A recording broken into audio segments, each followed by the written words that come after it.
3 is the time now. Scotty Driscoll from the Retailers Association was listening earlier when we spoke to the rail back on track gentleman. Scott is on the phone. Hello, Scott. G'day, Smithy. What do you make of the fare increases?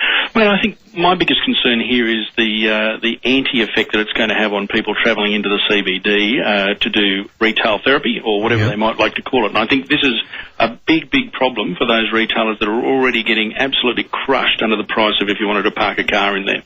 Can you think of a retailer who would have the hide to jack something up by 40%? Anything? There are probably a few that aren't in business anymore that may have given it a go. And the 20% increase, I can't for the life of me, mate. I can't think of any businessman who could even think that they could get away with it. But Smithy, look, if you're wanting to sell an asset, wouldn't you want the income to be higher and more predictable off it? Do you reckon that might be the go, that they'd be looking down the track to sell off the actual passenger services? I suppose you can't believe sceptical? Well, you can't believe what they say. They didn't level with us before the election.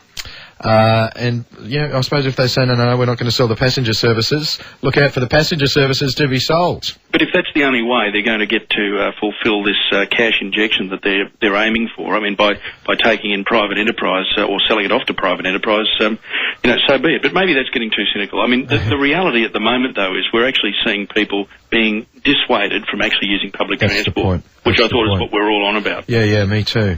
And I would love to see, as you do in other cities like New York, Washington, London, the sorts of transport systems that they have, where it's underground, it's very efficient, it runs every few minutes. You don't even think about timetables. Just go down to the platform and you know it's only going to be 5 or 8 minutes at the max. Exactly. I mean, mate, you asked the question just then about what does it cost. If you go on a 3-zone weekly ticket, it's $13.60 a week, and that gets you on and off and lets students go to work and go to shops and all the rest of it throughout the day. If that same 3 zones was on a go card today, that's going to be a comparison of $7 a day, so you're going to pay extra $20 a week. That's the comparison now, just by swapping. And I'm more worried about the old people, the people that are stuck in wanting to hold a piece of paper and trusting that piece of paper. That's their ticket. That's what they understand and believe, and that's what's going to get them on the bus or the train to go into the city like they've always done. We're going to disenfranchise those people. Does government talk to you, Scott? Look, I'll be honest and say sometimes they do on various things. They haven't on this because I don't think they've actually even, before today, when we got out and started shouting about it, I don't even think it crossed their mind the impact this will have on the retail sector and consumers. Yeah, I think you're dead right.